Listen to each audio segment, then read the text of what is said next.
Good morning, everyone. Welcome to our live webinar session where we'll be doing a presentation on leave and bonus. I will be doing the presentation for you today, and yes, I hope that it will be helpful, and that we'll get a lot of great questions from you. All right, so I'll just quickly start so that we have enough time for questions that we'll handle. So, leave and bonus processing. It is that time of the year where we process our leave and bonuses, right? Some companies are having shutdowns, others just employees going to rest. So now, how do you process your leave on payroll? It's quite straightforward, really. I'm going to, let's see which company is open right now.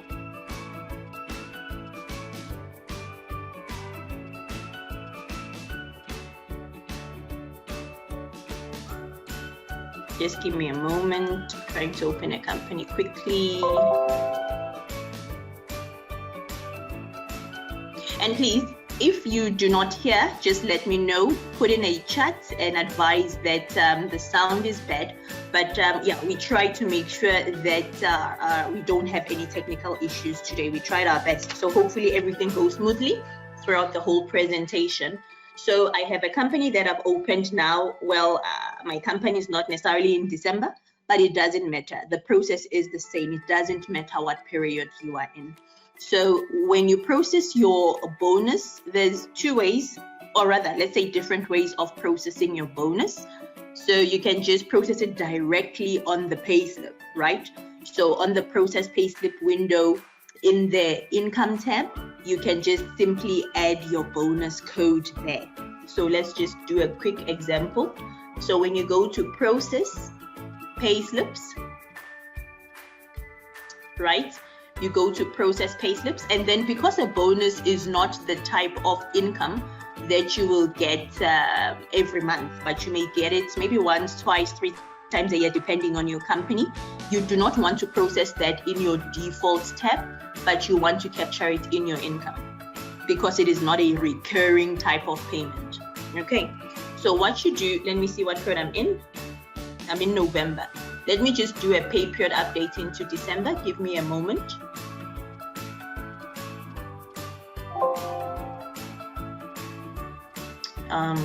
Okay. So then I'll just make a quick backup.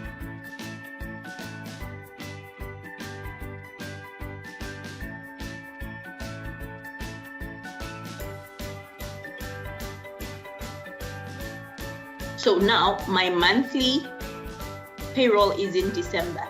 So if I want to process bonuses for my people, what I do is I go into process payslips, right? So like we said, a bonus ideally should not be processed or captured rather in your default tab because it's not a recurring payment, but most probably a once-off. So what you do is you go into your income tab, and then on the next available line, you will enter your bonus code. So our bonus code is code 5200. That is bonus annual payment, right? Once-off payment. If you do not already know the code off by head, what you do to set your codes is you click on the search icon up here. Okay, let's bring the screen. You click on your search icon, it will give you this, it will pop up this particular screen, and then you will see that you have two options here, one being code, the other being name.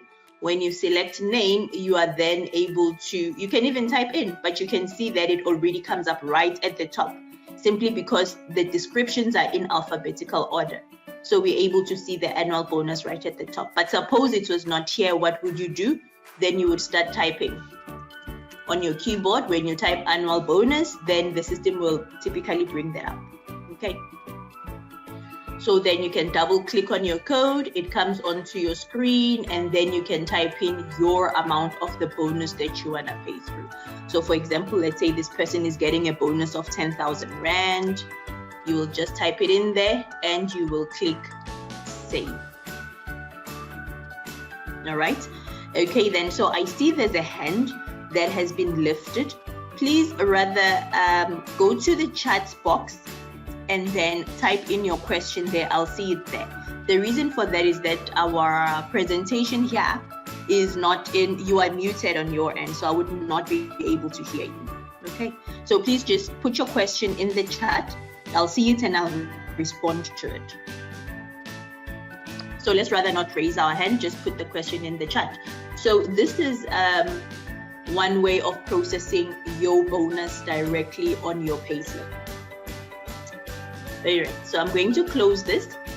And then another way of processing your bonuses, which I think really works exactly the same as what I just did here, is that you can go to process batches.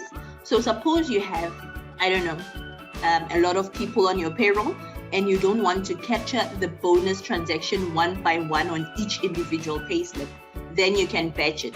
But also note that even with the batches, there's two ways of doing it. There is a multiple transaction manager batch, which just lumps everything together and you are able to push that into your payslips. That works faster. But then there is also this, which I'm going to show you now. So when you go to process batches, batch transactions, right? It gives you the process batch transaction screen. You will have to give your batch a name. So for example, we can say this is our annual bonus. That's the description we want to give it. And then here on where it says employee code, you'll need to select and add all your people together with their codes. All right. So I don't know, my system appears to be lagging for some reason. Okay. So what you will then do is that when you click on the blank space, it gives you your magnifying glass and then it shows you a list of your people. So for example, you are able then to select your people or your person, your first person, and then type in the code that you are going to be processing for them. And you can type in the amount that should be going on their payslip. You can then do that for the next person as well. Oh, you can see now it says to me, an employee must have a status of not processed or new before any transaction lines may be entered. So and this is telling me because I'm trying to get a weekly person. This particular employee is a weekly paid employee, and you would have remembered that my weekly is still in the November period and they are processed, right? So it will not allow me to add them onto the batch because they're already processed, unless if I clear run flags for them. Okay, but I don't want to do that because they're in a previous period. All right, so as I'm speaking, I'm just scanning through the questions that I can filter in my conversation, and those that I can't, I'll respond to you at the end because then I'm going to have to type, right? But those questions that are just generic and relevant to the actual topic that I'm now talking about, I'll just answer them as I go along. I think that would make our lives a little bit easier. All right then. So let me just select monthly paid people. So I've got my other monthly paid person. Then again, I can have my bonus code on there and I can type in whatever the amount of this person's bonus is. So you'd be able to continue that way to create the batch for the people. All right. So suppose you've now entered all your people, because I only have 2 monthly people, but I know you guys have way more than that. So now after you've selected all your people and you've captured their codes and their amount, then there is your batch, right? So how do you then update this batch to the payslip? How do you push it into the payslip so that it updates the payslips with the values? There, at the bottom of the screen, we have an update payslip button. So when you click on it, it'll ask you, do you want to save your changes? I click yes, I do want to save the changes.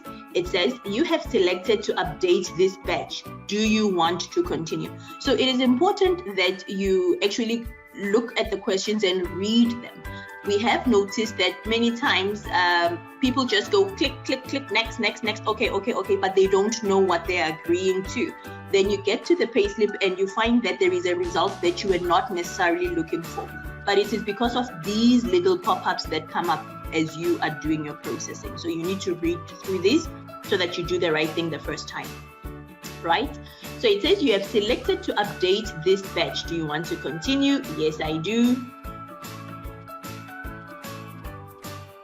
Okay, so I'm waiting for another dialogue.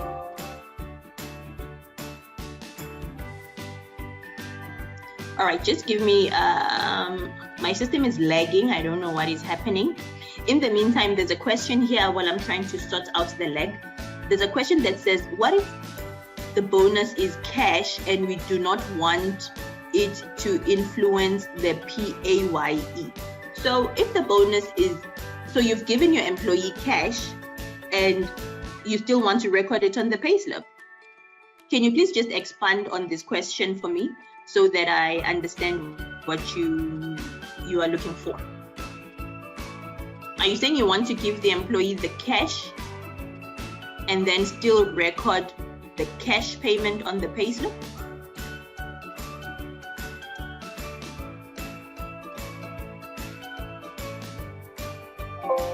All right, so I'm just also good. All right, I don't know why I'm still lagging. I don't know what's happening. So once you've clicked on the previous, or rather, once you've clicked on that previous pop-up that we had, then this is what is supposed to come up. So now it has come up. It says update payslips option. Do you want to update the current period only, or do you want to update the default and current periods? So for things like bonuses, you obviously only want to update the current period. If you select this second option, then it'll go and put that bonus on your default tab, which means when you roll over your payroll to the next period, you will find that bonus with that value. And you may potentially mistakenly pay that person that money again. You do not want that. So make sure that you select update current period only, and then you click OK. Then it says, are you sure you want to continue? And I click yes. Then it says the badge has been successfully updated. I click OK. So when I click OK, you will notice that the badge is now grayed out. You see that? The badge is now not available for me to edit anymore. So now if I go into my process payslips menu, on my default tab, you will notice there is no bonus code, rightfully so, because I said I only want it in my periodic tab. When I go into my income, there is my bonus, which I captured on the badge, and there it is updated with the amount as well. So let me look for my other monthly employee. It was Vusi Chabalala, the next monthly person. So also in the income tab for Vusi, we have the new annual bonus code with the amount that is payable to him. You go to the default tab, you will notice that the code is not here, rightfully so. I did not want the code here. So that is how you are able to badge your bonuses onto your payslips. At that point, you can then just process the payslip. So this is one way. There has been requests or whereby you may not want to process your bonus together with on the same payslip as your hourly wage. You may want to separate the bonus, right? Whereby you want to have your wages payslip only and then the bonus payslip only. So we call that a special run. All right? We call that a special run whereby you process two payslips in one period. All right, so there's another question here that is referring to the batch that I just did. Let's quickly go through it so that I can respond.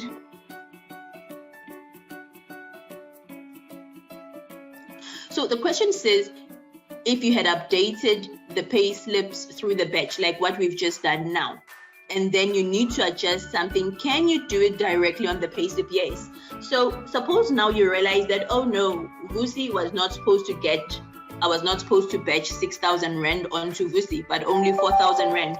Then you can simply adjust it directly on the payslip and you can save it. Like so. You see that? But you would not be able to adjust a batch that is already updated, because remember, the batch grayed out. after we updated it to payslip and we saved it, it went gray. So it was telling us that we have finalized that batch and it is gone. So you will not be able to edit the batch itself, but you can definitely edit on the payslip. Why? Because the payslip is still available for you for any processing. So suppose there's still other things you need to do, the payslip is still very much available for those changes to be done. Okay.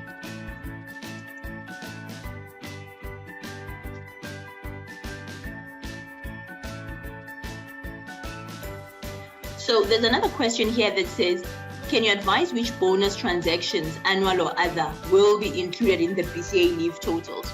So I just want to quickly show you something quick on the screen here.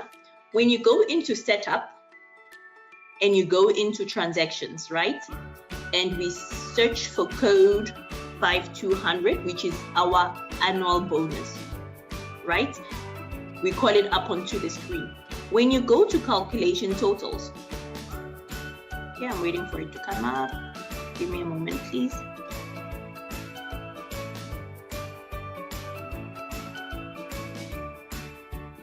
Okay. When you go to calculation totals right there at the bottom of the screen, it will give you this pop-up. On this pop-up now, when you scroll down to the bottom, it tells you whether or not a transaction will be added for BCA calculations. So you'll see here it says BCA leave taken monthly and there is no tick. BCA leave taken weekly and fortnightly, meaning for your weekly and fortnightly people, there is no tick. So this bonus transaction will not form part of the calculation. Okay, it will not form part of your BCA leave calculation. And you also said, annual or other. So let's find other bonus. Same concept. So I think this will also help you in your own troubleshooting when you want to check for yourself. You search for other bonus. Again, calculation totals.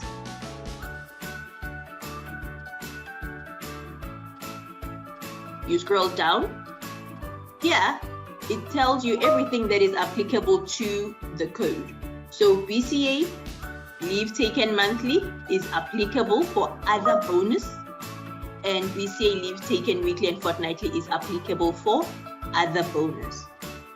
All right, so 5200 annual bonus is not applicable, but 5204 other bonus is applicable.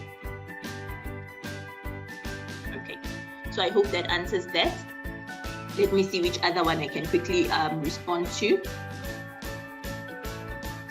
If you give someone a bonus, does the UIF and tax get deducted automatically? 100%.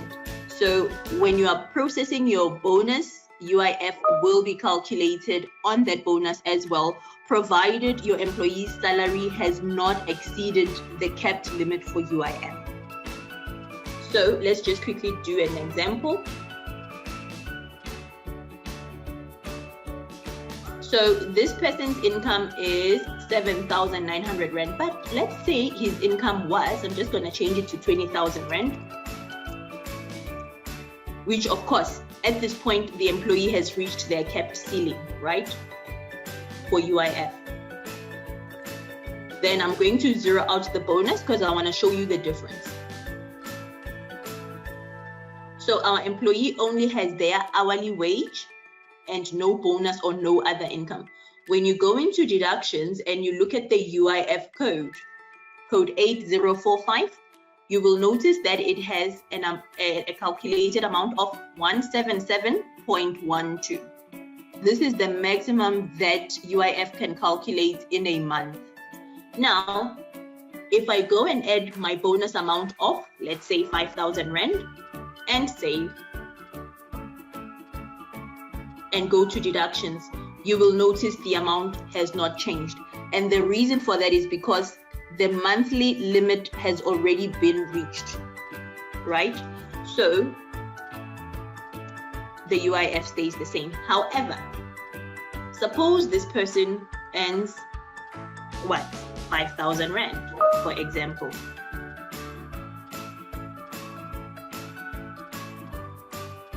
and then I'm going to clear the bonus again to show you the difference. So our employee only has a basic salary, an hourly wage of 5,000 Rand and no other incomes. We go into deductions and we see the UIF 52 Rand 50 cents. You may ask, there may be a benefit here. So it's also taking into consideration that fringe benefit, all right? So it's 52 Rand 50 cents. But if we add an amount on the annual bonus, let's say an amount of 5,000 Rand and save, and you go into deductions, you will now notice that the UIF has gone up. Why? The ceiling has not been reached. So taxable incomes are still UIF leviable in this case. Okay, so I hope that answers that question. Let me see if there's any other questions before we move on that are relevant to this topic. Give me a moment, please.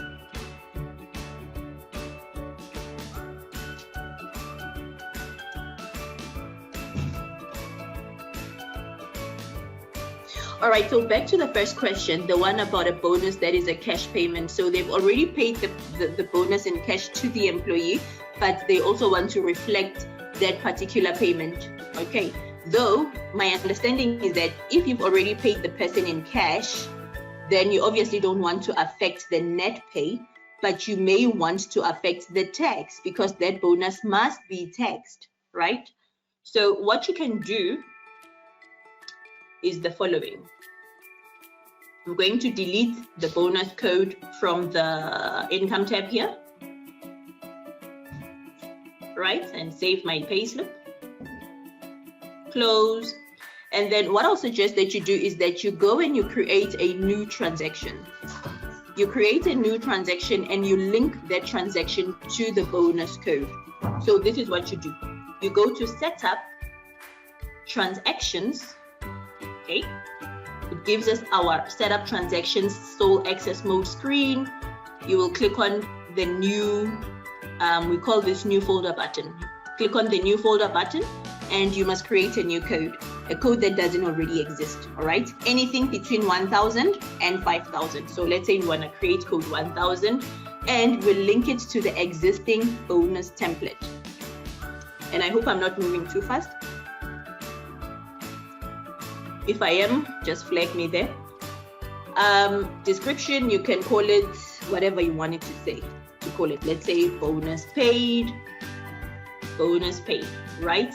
So we've just created a code and we linked it to the annual bonus template, which means it will have the qualities or the characteristics of the original bonus. But you also do not want this code to affect your payslip.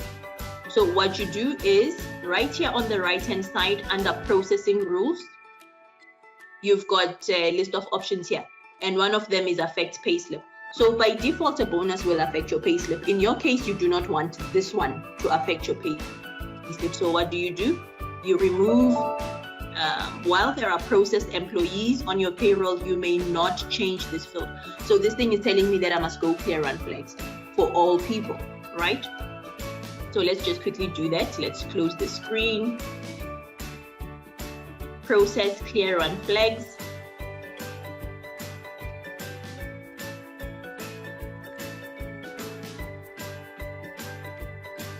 And then we go back. So you'll go to setup transactions, create a new code. We set code 1,000 and we said we're going to link it to the existing bonus and we'll just call it bonus paid in cash or whatever really you want to call it, up to you. Remove the tick from affect payslip, then you can save it.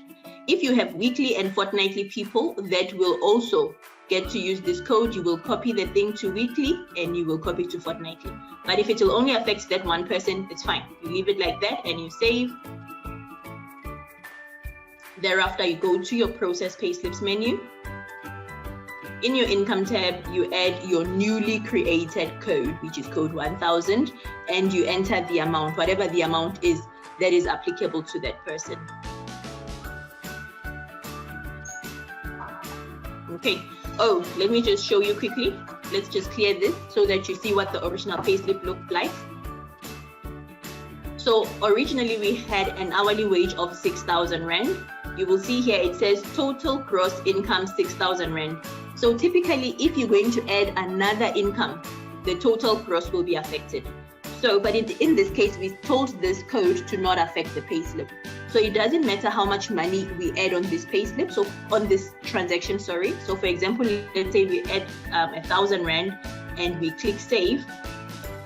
Notice that the total gross income doesn't change, okay? But what would have been affected will be our tax, if there was any tax applicable. So because this person is already earning just 6,000 Rand, there is no tax applicable for him. Okay, so that is how I would suggest you do that. Create a new code, link it to the existing template, remove the tick from affect payslip so that that payment that has already been done in cash does not duplicate on the payslip here. But you do want it to affect your tax because a bonus is essentially taxable, right? So that is how you do it. All right, let me just scan through and see if there's anything else that we can touch on before we move on.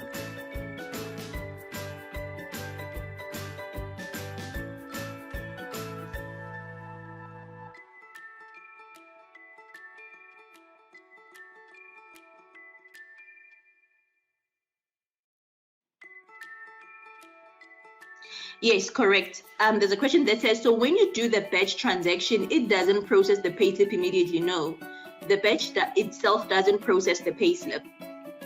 You can still very much edit totals that you entered on the batch, but those can be edited in the payslip itself.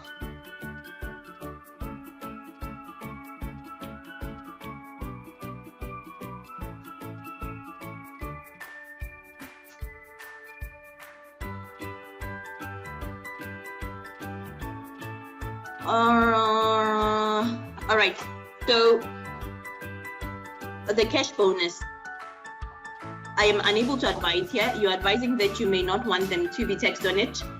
Just double check with your tax practitioner. That I would not be able to advise much on, but typically a bonus and the likes of that should be taxed. Because alternatively, look, you can always override the tax on the payslip, but that must be done under the guidance of your tax practitioner. Okay, so it's not the type of thing that I would suggest that you do independently. Confirm with your tax practitioner.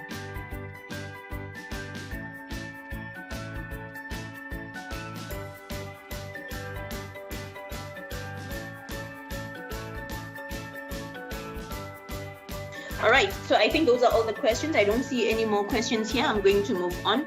So that is how you process your bonus. That is how you capture the bonus. Then we're going to move on to leave. How do we capture leave on the payroll? So before you capture your leave on your people's payslips, the first thing you want to make sure of is that the leave has been captured in their master file, and it ideally has been accruing already. Okay, so I'm going to edit employee master file right now. I'm going to my leave tab, and I see I've got my annual leave code there. Very important, your cycle leave entitlement must have been captured, because this cycle leave entitlement determines the accrual per period, per month, per week, whatever the case, as per your employees, right? So I've got a cycle leave entitlement of 15 here, and not everybody will have an opening balance. I put in an opening balance here because this is a new company that I created, I think this morning. Okay, but in your case, your company has been ongoing, so your people have accumulated the leave days properly. So there, I've got my annual leave total. So what do? I go to process payslips. I go into leave I'm looking for a monthly person rather. I go into leave, and what you do is that right on the next available line, you'll see that the first two lines are grayed out. You cannot edit the information here. This shows you the accrual that was happening, if any. So what you do is on the next available line, you must add code 0001 again, which is your annual leave. And note that this is the only tab on the payslip that will allow you to have the same code, right? For example, if you go into the income tab, you cannot capture 5002 here and 5002 there.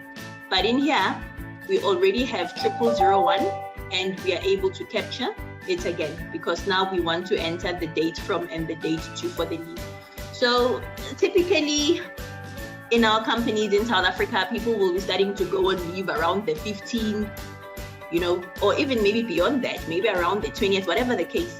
So you would then put in your leave. Let's say this person is going on leave from the 15th of December, and let's say they're coming back sometime in January. Let's say they're coming back on the 6th, for example. I immediately get a notification from the system. It says the days taken exceed the total number of days due. So what this means is that my person has not accrued as many days as what they are now taking. All right. So I have two options. I can either continue. The system allows you to continue. It doesn't stop you. So you can give this person more days than what they've actually accrued if you want. So let's say we click on OK. We're happy with that. We don't mind. So it shows here that the person has taken 15 days and we save. All right. So this is how in the leave tab, you will capture the leave for the employee. Now, if our person was getting fluctuating income, this one didn't have fluctuating income.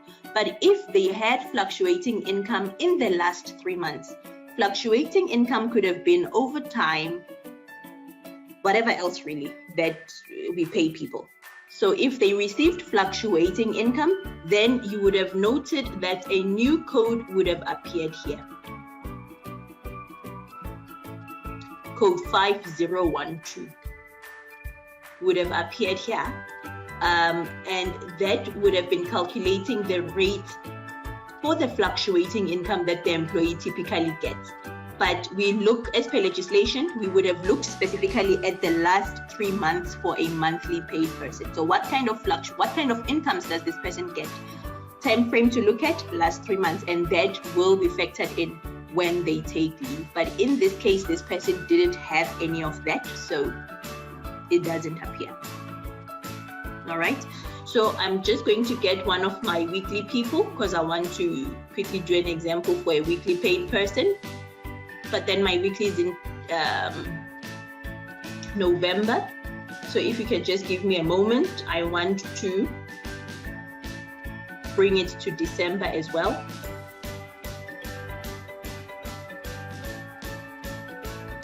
Not that it matters really, because the principle is exactly the same. It doesn't matter what period you process your leave in, but I'm just trying to, okay, I'm waiting for my screen to come.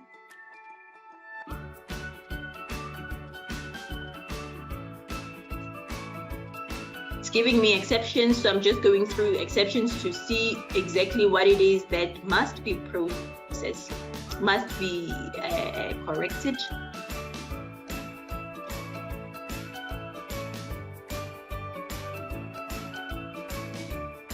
Okay, so there is one of interest. Certain transactions have not been specified as their retirement, as either retirement funding income or non-retirement funding income. So essentially it's telling us that we need to specify transactions as either retirement or non-retirement before we proceed. Okay, so we can definitely do that. That is not a problem. Then it says, select RFI transactions. Certain transactions have not been specified as either RFI or non-RFI. So let's say okay, finish. And for us to be able to specify transactions, you must first clear run flags.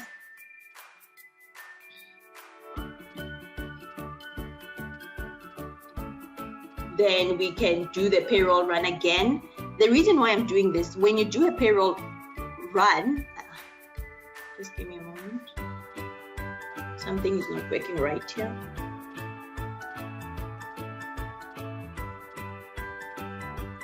Okay, process payroll run. Let's have a look. I didn't take up the name of the person that was giving me the exception.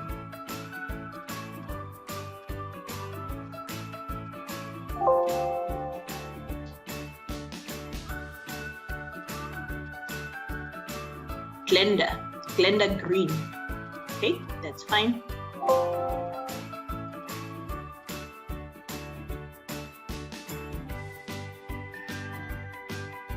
So now I'm just clearing run flags for everybody. Then I want to go and see what kind of transactions have I been processing for Glenda.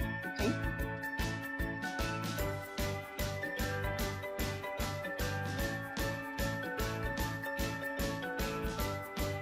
So she's got hourly wage. Let's see here. She's got hourly wage. She's got provident and the likes. Okay, no problem. So now to see what transactions must be selected for either retirement funding or non-retirement funding, what you do is when you go to setup and you go to retirement funding and you go to RFI or NRFI setup, the system will tell you right here. It will give you a list of your transactions that it wants you to go and specify. So for example, let's say the bonus was RFI, that was RFI. Let's say the monetary cap is RFI, right?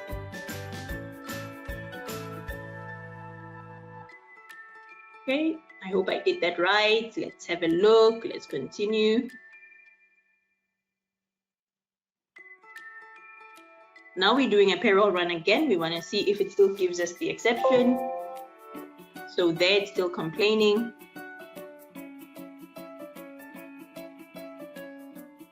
Let's see. I'm looking for Glenda Green. Employee does not have a payslip password. That is fine. Right. So that exception has been cleared because we have specified our transactions as retirement funding or non-retirement funding. So the point of all of that was I was actually trying to do a pay period update.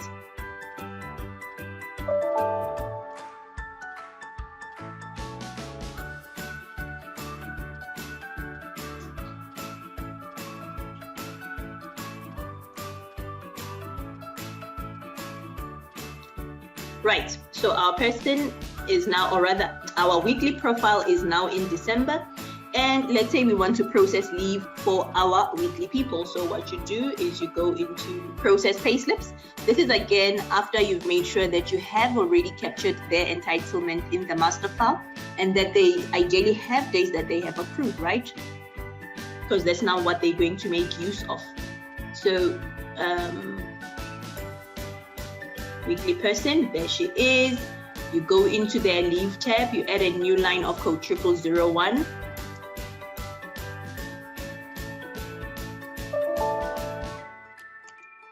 And then you must enter your date from date 2. Now with weekly, this is what happens, right? Your employee may be, as you can see at the bottom of my screen, my weekly period is weekly period 40 and date the 5th of December.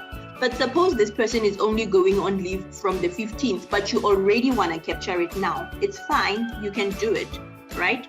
But the payment for that leave will obviously not be paid out now in the current week. It will not affect your payslip. It will just be kept on record by the system for you. So date from, let's say this employee is going on leave from the 15th.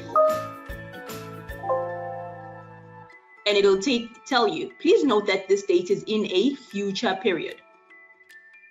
So let's say they're going on leave from the 15th to the 6th as well of January. Okay, note that it doesn't tell us any days taken here. It just keeps it at 0.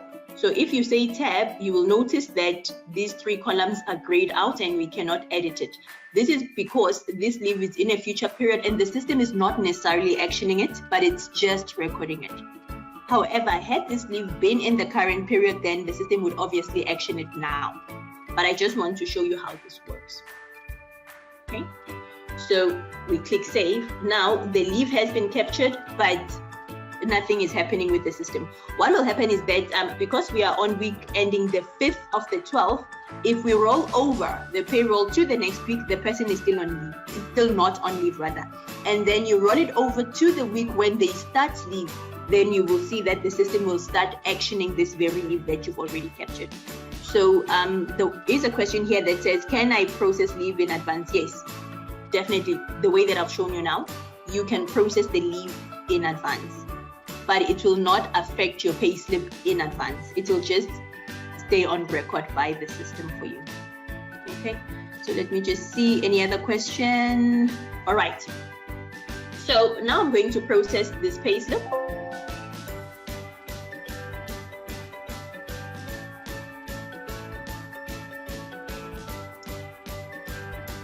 Right, let me find another weekly person because I want to deal with weekly quickly.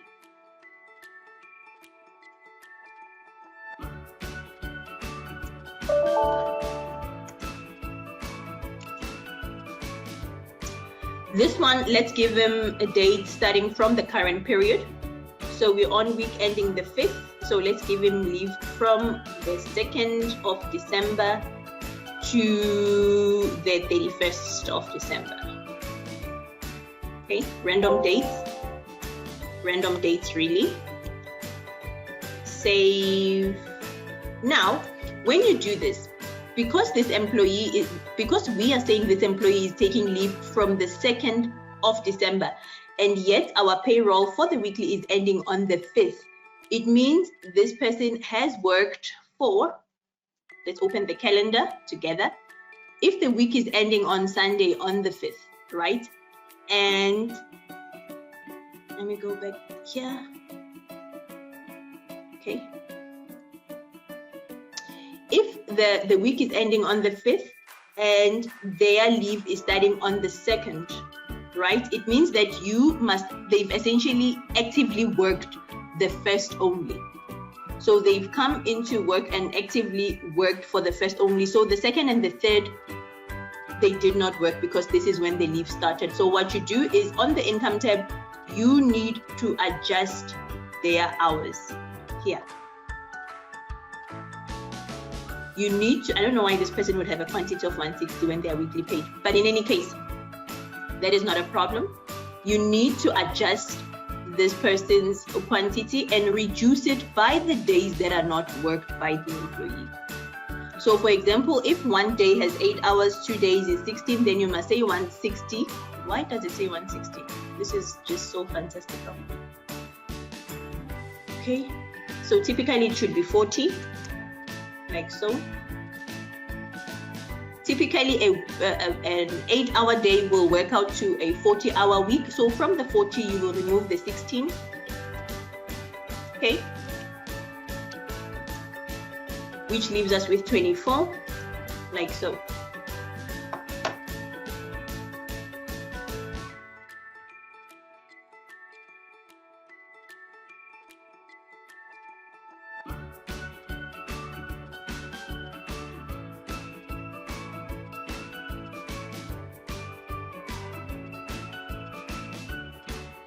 I'm looking at this and something already doesn't look right for me. So I need to correct my statement here. Just give me a moment quickly. I'm just quickly scanning my payslip.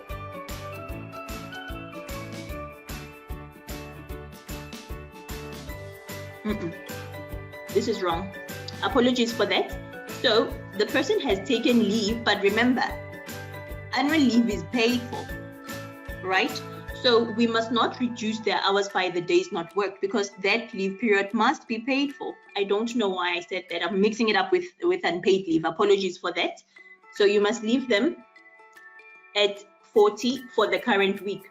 Another thing that you will note is that code 5013, hourly paid leave holiday pay, would have populated as well. This is making provision for the holidays in between the leave period. So there is a holiday of the 16th and there is a holiday of the 25th. So within this person's leave duration, there will be 2 official holidays. So the system is making provision for those on code 5013, right? Then you can click save. Then you can click process.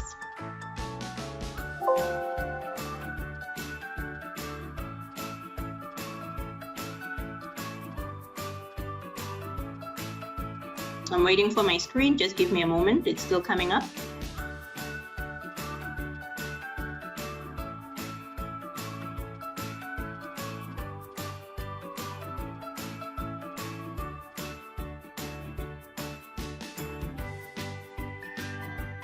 Okay, so that is how the leave processing for our weekly person would go.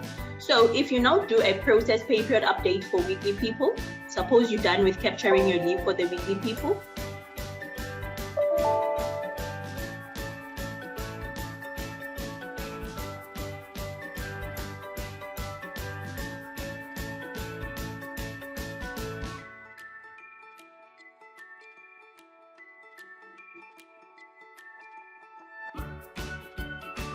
Right?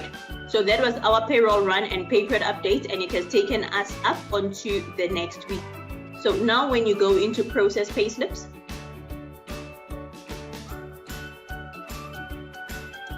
for the 1 weekly person, you will notice that they're still very much available simply because their leave has not started and has not been actioned.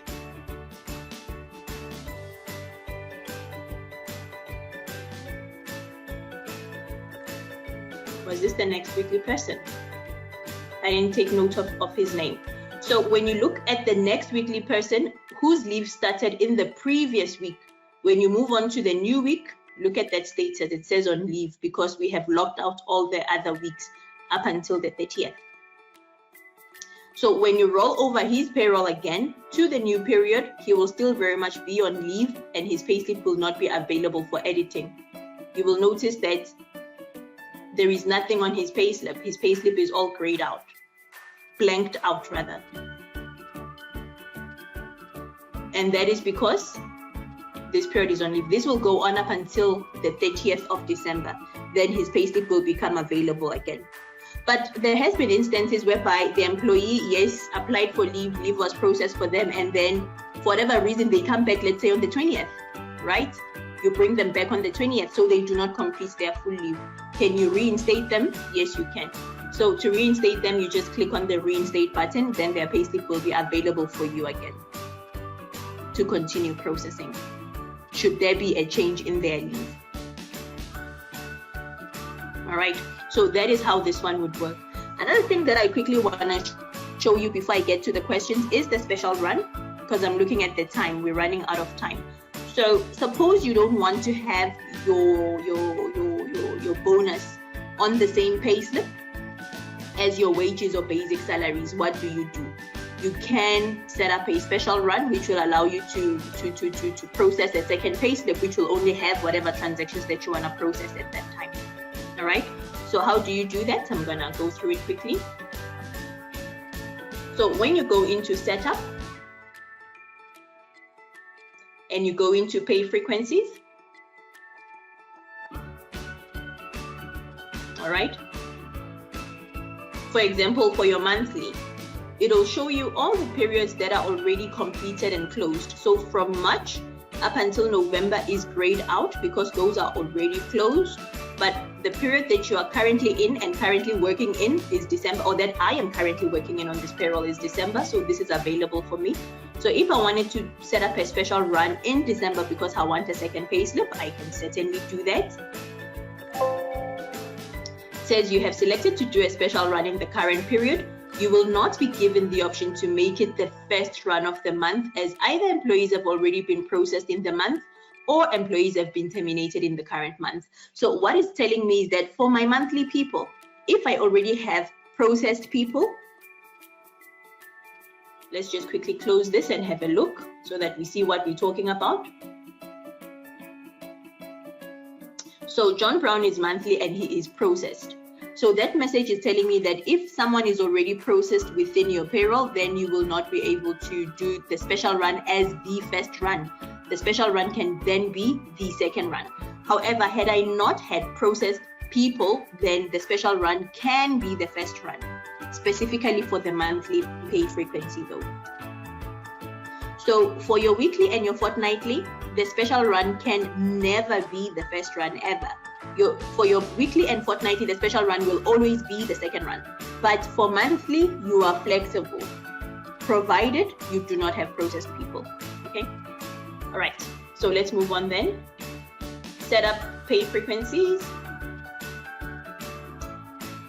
You tick special run, then it says you've selected to do a special run. You will not be given the option to make it the first run because there's either processed or terminated people. I say, okay, that is fine. right? And then I close it. Now, if I'm now ready to go into my special run, what do I do for my monthly? Go to process, pay period update.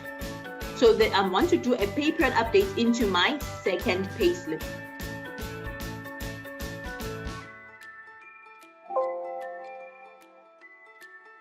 Then I select monthly. Note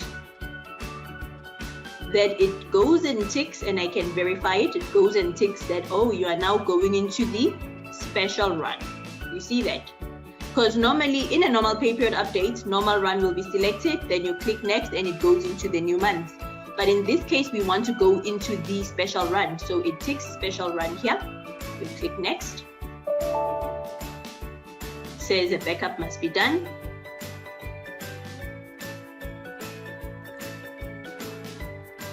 Now on this screen, very important, we've seen in many instances where you may miss this tab, I'll call it, and you click process. Don't do that. So you must click on transactions and select the transactions that you want to go into your special run with. So right at the top, it says transaction types. When you click on the drop down, it tells you, are you looking for incomes, for benefits? What are you looking for? So in our case, we're looking for special run transactions. So in a special run, really you can process anything, but typically it would be a bonus, it would be a commission, it can be overtime, it could be whatever you choose. Okay, so it really is up to you. So in our case, let's say we want to do a bonus, and then obviously it must be taxed, and obviously if the UIF has not reached the limit, it must be all your statutory contributions essentially, which would be your UIF, your OID, your skills, right? So everything that is statutory must come onto the payslip, plus the specific transaction that you actually want to process, whether bonus or commission or overtime or any other income. Thereafter, you must click on OK. Then you can click process and finish. Now that I've finished, when you look at the bottom of my screen for that particular pay frequency, you will notice that I'm still very much in December 31/12/2021, and in brackets it tells me that I am in special, so I'm in this additional period within the same month. If I now go into my payslip, okay, if I now go into the payslip of John Brown, you will notice that in the income tab of the special run payslip, I only have the annual bonus code. I do not have the hourly wage code like what this guy would typically have. So it has registered my annual bonus, and I just capture it, whatever the value is. Let's say it's 10,000 Rand. I can just simply capture it and click save. So if I go into deductions, you will notice that it'll calculate my UIF, whatever the UIF is supposed to be. Okay, and if there is PAYE applicable, the PAYE will be calculated. But in this case, it says PAYE. There is now. I'm going to go to the next person. Coming into the tab as well, you will notice that the only code that I have is the bonus. Then I can enter whatever the amount is that I want to enter for him.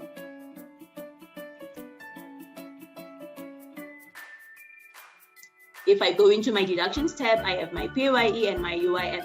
So they also would have calculated as per what was necessary for it. When you go into the default tab, interestingly enough, you will notice that all his normal standard codes are still very much there.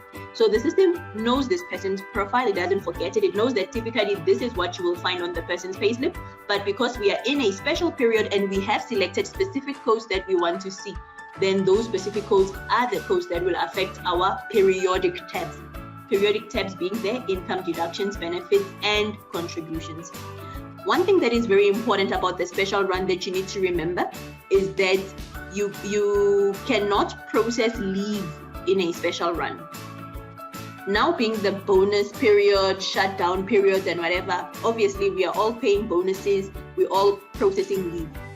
If you're going to do a special run, the leave must be captured and processed in your normal run. because you will not be able to capture it in the special run. Because look at that. When I click on leave, for these people that are in the special period, it says you are currently processing a special run. Leave can only be processed in the normal run. So I will not be able to process leave here if I wanted to process leave. Okay, so just don't forget that. So that is how the special run thing works, and you can process your payslip if you are done with whatever it is that you wanted to capture. Hopefully on your end you do not have this exception, but essentially this exception is telling me that I have not created a password for my employee's payslip, right? But on your end, most probably you are not getting this because that has already been set up. That is the password for when you send them their payslips. When they receive payslips via email, they they type in their password. That is what this is talking about. So my employee is now processed, and then in this period, I'd be able to print 2 payslips for him. I'd be able to print a special run payslip, and I'll be able to print the normal first payslip that we just processed. So if you want to see that, when you go to view payroll reports, you go to reprint payslips. So let's select the monthly employee only, put him under employees to process, click OK. All right, I want to print the payslip to screen for period. Must make sure that I select the correct period. So in December, right? You will see here you have an option. There is normal run transactions. Drop down, there is special run transactions. So if I want to print my normal payslip, it's telling me that this one is not processed. So let me process him. Okay, it's fine. So it gives me his normal run payslip first. Other questions that I've seen is whereby you may say, I'm paying the bonuses on the 15th, but I'm going to pay the wages on the 25th or the end of the month or whatever the case is. Can I have my payslip reflect this difference in dates in terms of when I'm actually paying it? The answer to that is no. You would not be able to change the dates because the date on the payslip is looking right at the bottom. It's looking at the period, not your pay date. It's looking at the period that you're in. So both your special run and your normal run payslips will have the date of the period. Okay. So this was our first payslip. You will see that it shows us the hourly wage and whatever else that was applicable. Then if we do I clicked on rerun there at the bottom of the screen, and then it gave me the pop-up again. Now, if I say I want to see my special run payslip, then you will notice the date still shows me exactly the same date, but then it'll show me the information that was relevant to the special run payslip, whereby this payslip has the annual bonus with its amount and whatever else that would have been applicable for that particular payslip. See that?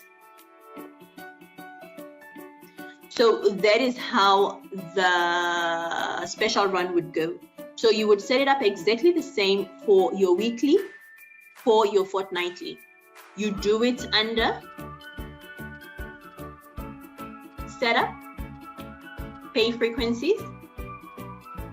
So for example, if you wanted to do it for weekly, you will go into weekly, and it shows you all the periods that are already closed and the first period that is open. So you can take your period that you now want to do your special run in, and you can click on OK. So it is exactly the same steps for all the pay frequencies. But what you want to remember is the fact that if you have leave, you will not be able to process leave in your special run. Only in the normal run can it be done. So I just want to scan through the questions again.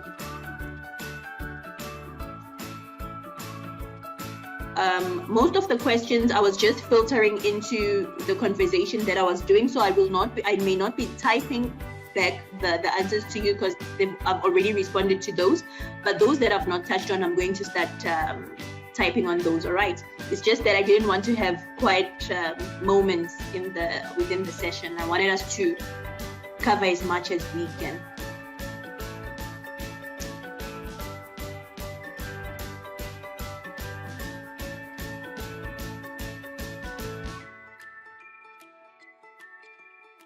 All right, so there's a question that says, are you able to have weekly and monthly employees in the same payroll? Definitely, you can have weekly and monthly employees within the same payroll, as per this company that I have here. You will notice that I've got monthly, weekly, and fortnightly, and this is all one company. And yes, it works just as well. It has never been problematic, so definitely you can do that.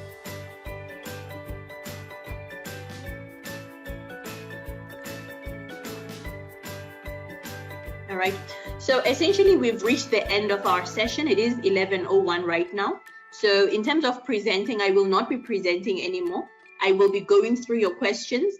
And if you want to stay behind, you're welcome to do that, as I may continue speaking to the questions that I see on the screen. Those that are unique to the topic or sensitive to a specific payroll, I'll just type your answer directly to you.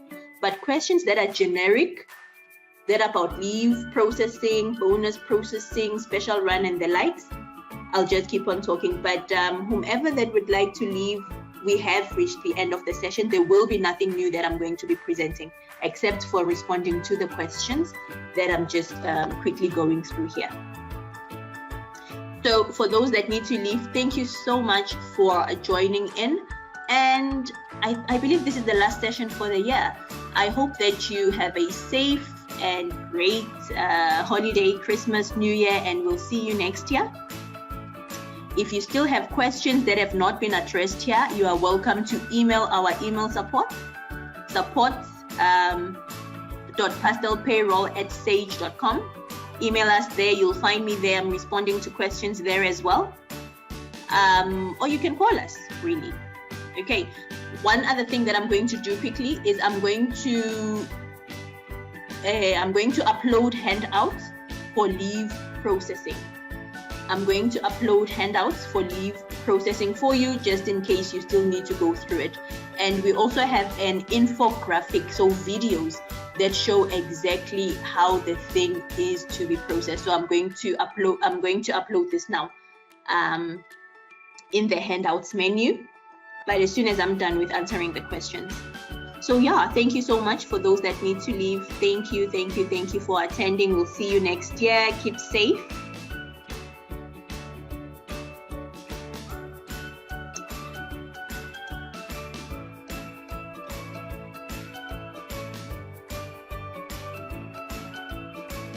So there's a question here that says, if I wanted to pay out all leave, would I need to roll over until the period where the leave ends? Not necessarily. So if you are in, let's say you are right now at the end of December, and you're paying out all leave to the employee, you are able to pay out all that leave to that person. It works just as well. You are able to pay out all that leave to the employee in that very same month, essentially. Okay, in that very same month, you're able to pay out all the leave that is due to the employee. Even if the employee maybe had 20 days, 30 days, you can pay out those days if you wanted to do that.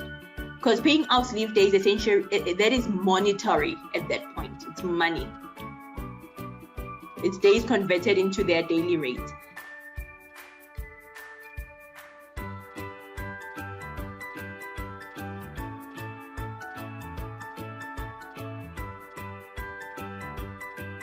There's a question that says, if leave has been processed, how do you reverse the date?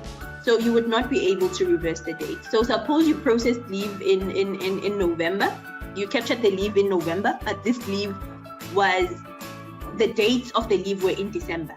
You are now in December and you realize that the dates were incorrect that were captured. You cannot reverse that. Options would be to either restore back to November, make sure that you capture the correct, in fact, that is the only option.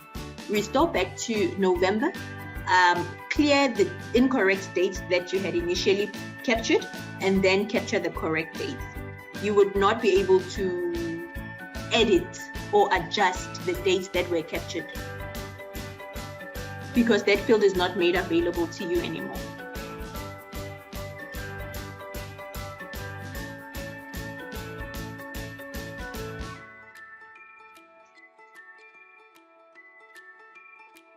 If you enter leave for a future period and an employee does not end up taking the leave, what do you do? Okay. What did I want to do here? Let's say cancel.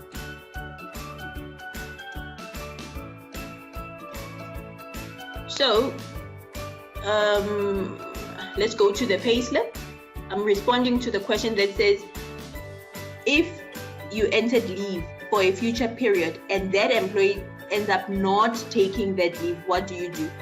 Firstly, what I would suggest is I would really discourage employees from applying for future leave, especially months ahead, because payroll does not give you the option to go and edit those dates.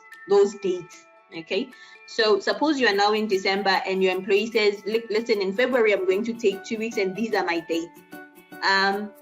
I would suggest that rather not capture that until that period comes closer. But if you've already captured it, you captured it in December, but that leave is to only be taken in February, and now the employee comes February, says, no, I'm not going on leave anymore, I'm going to stay here. What do you do?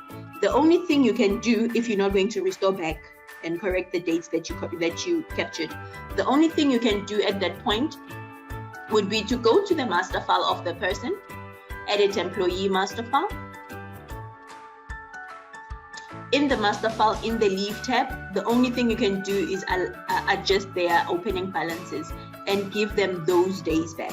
So suppose you had captured 2 weeks, 10 days for February, but that person is not taking the leave days anymore. And it shows here under your days taken, obviously now at this point, because you did capture it and you processed it. All you can do is adjust the opening balance and give them their 10 days back and save it. So doing that will adjust the days due. So for example, my current days due says minus 40, but suppose I need to give this person 5 days back, and I already have an opening balance of 12. So I must say 12 plus 5 gives me 17. So on here, I must type 17 and save. Then this will adjust my days due. Okay, so but ideally my suggestion would be, if possible, do not capture leave that is way in the future, because it may give you, people change their minds. Let's just put it that way.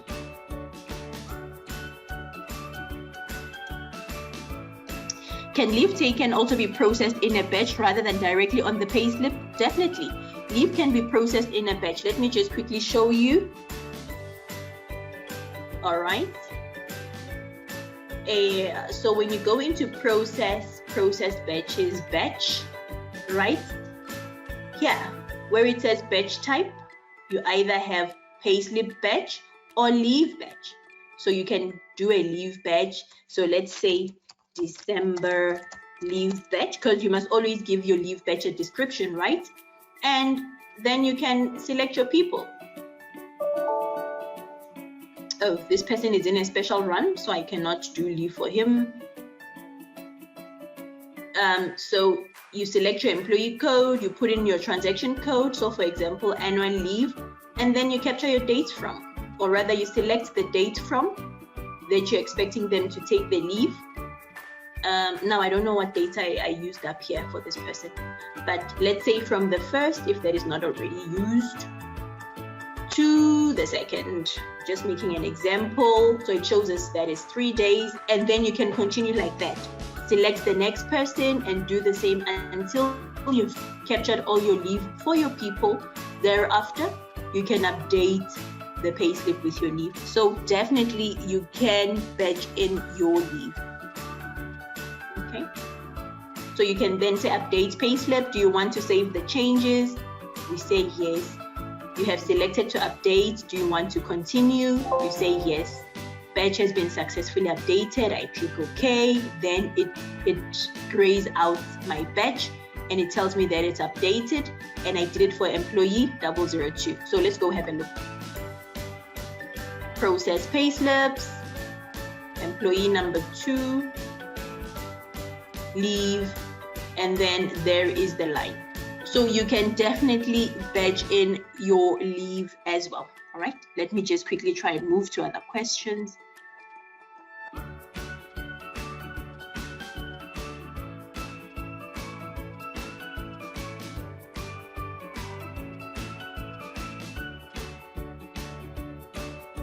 How do I capture unpaid leave? Unpaid leave has its own specific code that you can capture on the payslip. So in the leave tab, there is unpaid leave. You see that 0002. You must make sure that you have captured it on the master file first before you can access it on the payslip. If it's not already on the master file, you will not be able to process it on the payslip. So you will just and it tells you before you process this leave transaction, please add it to the employee's master file. So if it's not already on the master file, then you would not be able to capture it. So it's telling me that I do not have the code on the person's master file. Okay,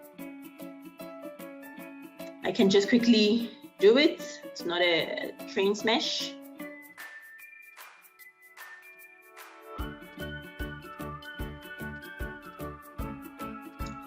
So I can quickly just add my unpaid leave.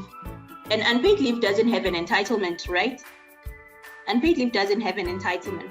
So you don't have to come in here and say 10 days unpaid leave. That is not in legislation. There's nothing like that. So you can just leave this with a 0 value.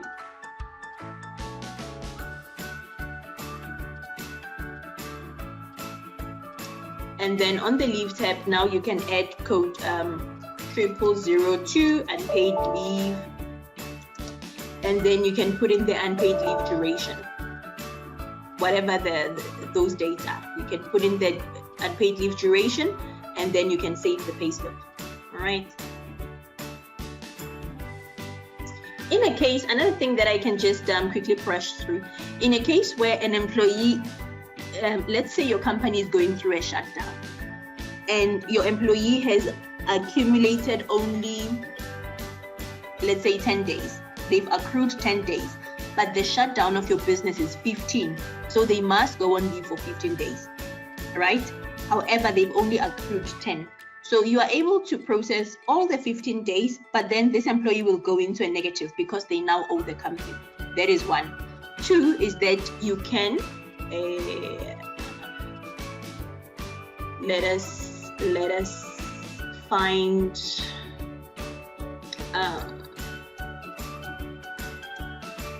just want to restore a backup before I went into a special run so that I can quickly show you this example.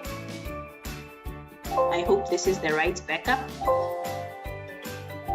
Okay, I'm struggling here.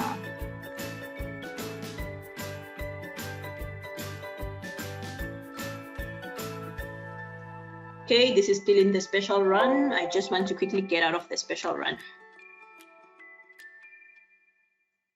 Right, I'm now out of the special run. So what I'm saying is that in a case where your employee has only accumulated a certain number of days, but they need to go on leave for more. Let's clear run flags here.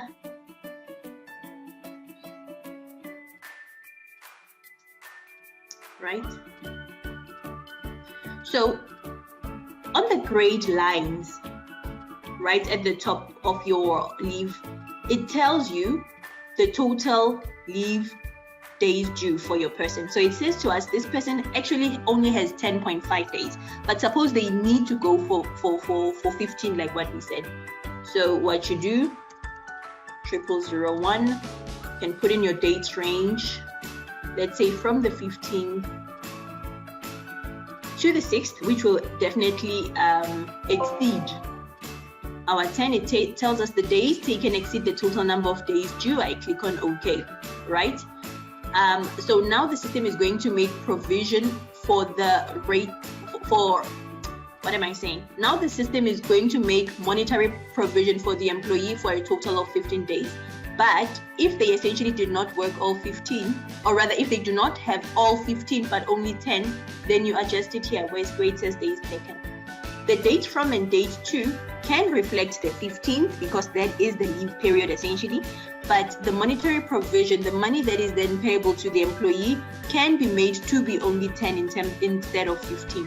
So you can adjust here to 10. You will see that then the amount will change as well. You see that? So yes, they are at home for 15 days, but they have monetary provision for only 10. So this means the employee will not owe you and you will not owe them. Okay? But if you leave it at 15, you are still very much allowed to do that. That is not against legislation.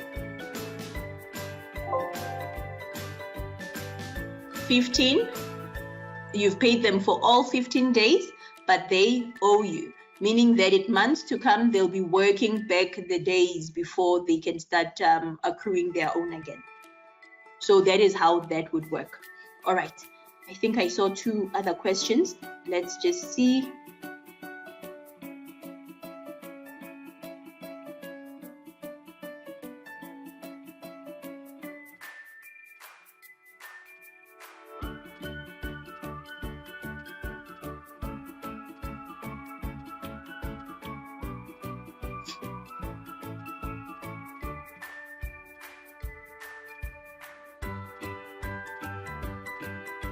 Can we override code 5012?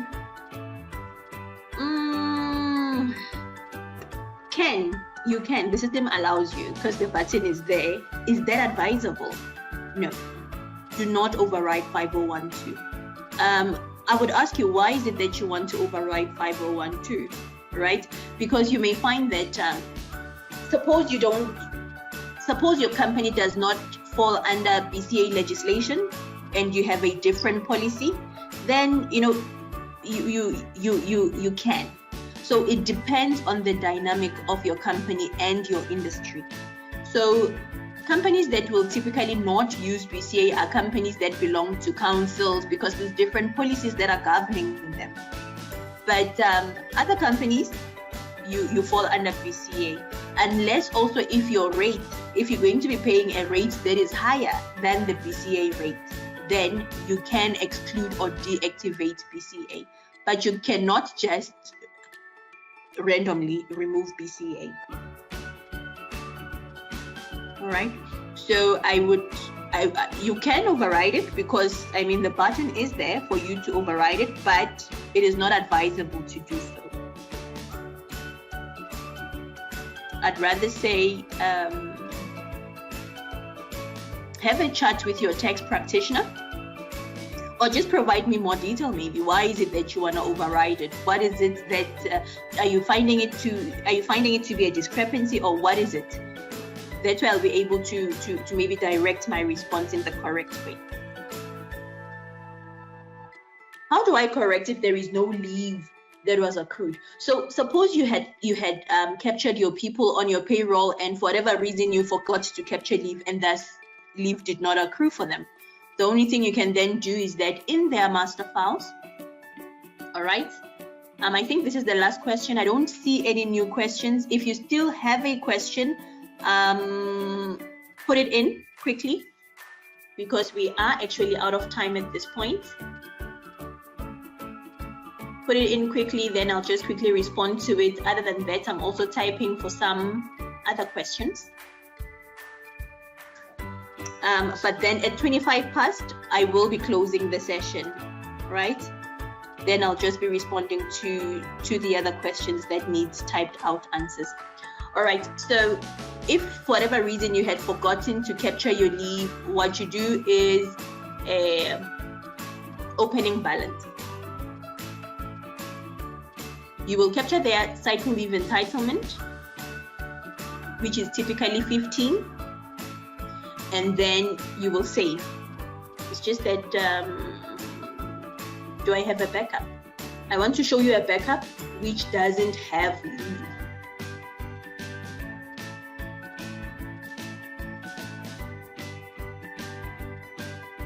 it will most probably be this one, because this company was created this morning only.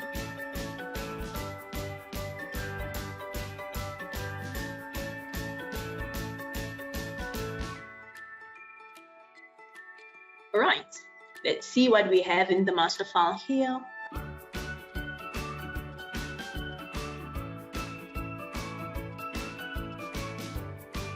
Now, if you look at this, I had a similar issue as what you are describing, okay? So you will notice that my payroll is in November, my entitlement is 15, but my days due at this point will be minus 2.75 because there is leave that I processed earlier in my presentation. In any case, this is the type of issue you would have whereby you may have a days due of just 1.25. Chances are you do not have a days taken because you've not processed anything, so you have a 0 here and you have a days accrued of 125. But you know that my employee has been with the business ever since the beginning of the year, so they should have accrued leave. So what do? You will have to then adjust your opening balance. You need to determine how many days should this person have accrued from March up until this period. So suppose your answer to that question is 10, for example. You will then on your opening balance type 10 and save. Then you will see that your days due is now adjusted. Okay, so if you had an employee for a period of time, but for whatever reason you did not put in their leave and thus they did not accrue leave, the only solution you have is the opening balance. Okay, all right, let me see if there's any other new questions. I don't see old questions here.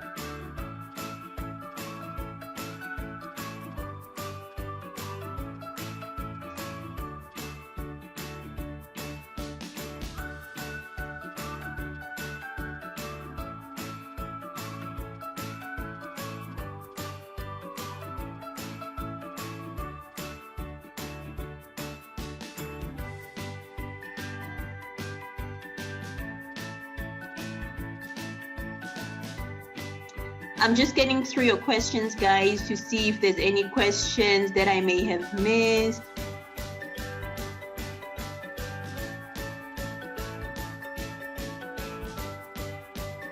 There's a question here that says,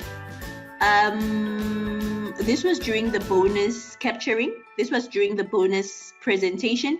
It says here, why do you need to add another code 1000? Why can't you still use code 5200 and then do a cash advance as a deduction? So what this question is saying, you can do a counter transaction on the payroll. Definitely you are welcome to do that. That works just as well. All right, there's many ways to kill a cat. That works just as well. So if that is the option that works best for you, definitely you are welcome to do that. It works 100%. You can do a counter instead of creating a new transaction.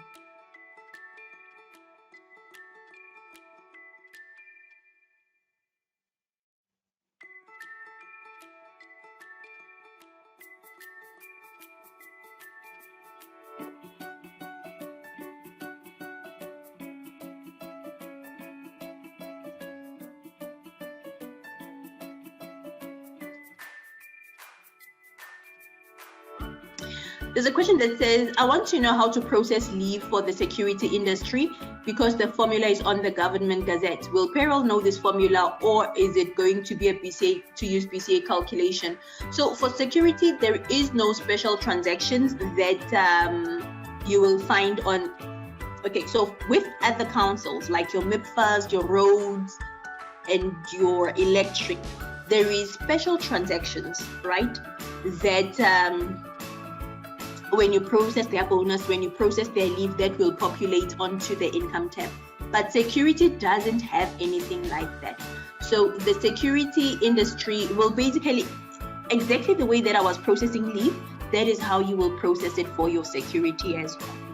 There is no codes that will populate. There is no specific codes that are unique to the security industry.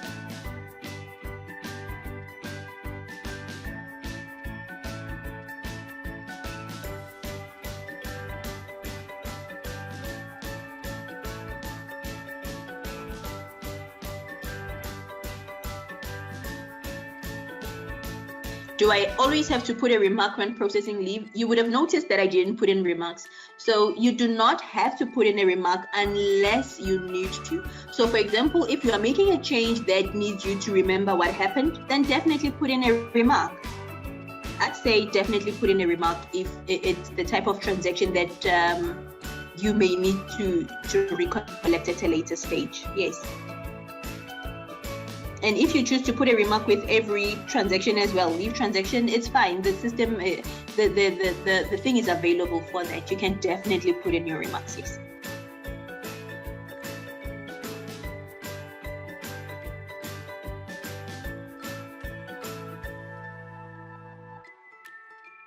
There's a question that says, what is the rate used when providing for leave for financial year and purpose? Is it the daily rate or the BCA leave rate? Whichever one is higher. So the answer to that is that whichever one is higher, right? The reason I say this is daily rates can be X. So let's say the person's daily rate is 200 Rand, but if they get fluctuating income as well, overtimes and other fluctuating incomes, their BCA leave rate may be higher. So in that case, that is the rate that will be used. Legislation says that employees must not be worse off when they go on leave compared to when they're at work, all of that. So they will look at whichever rate is higher of the two.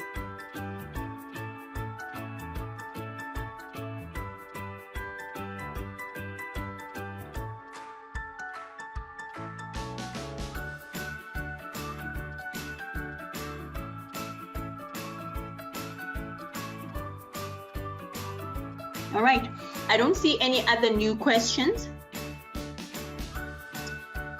So I think we can wrap up the session.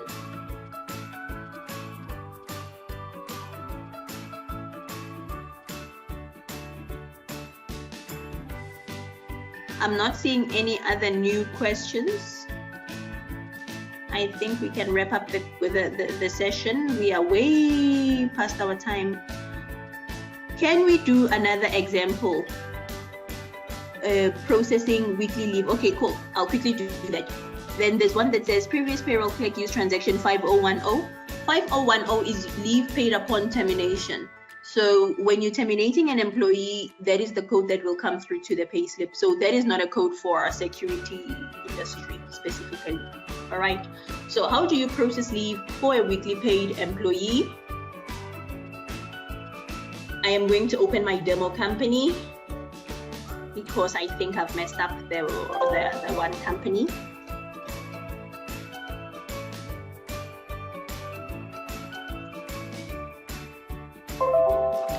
Right, demo company, how do you process leave for your weekly people? So firstly, once again, in the master file in the leave tab, you need to make sure that you obviously have leave. Is this my weekly person? Yes. Right? So your person must have an entitlement and they must have a day's due so that you can then process their leave for them. So when you go into their process payslips menu, into their leave tab, you can add code 0001 annual leave and you put in their date range for the leave that they're taking, right? Okay, so this data set is in March. So let's say they're taking leave from the from the 4th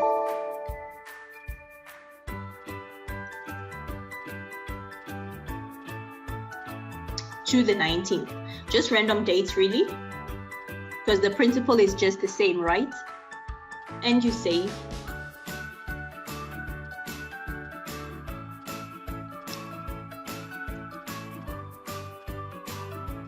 And you go into your income tab. So in this case, this particular employee has got 5012, right? BCA leave taken. And you will see that a rate is calculated. It shows us the quantity of 11 days that have been processed for the person. And it shows us the amount that is applicable for the person, all right?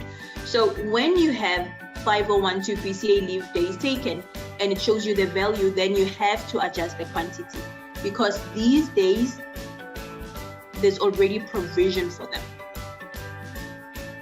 All right, you must then adjust the quantity reducing the quantity by the 11 days. Otherwise, you'll be duplicating your payment. You're double paying the person.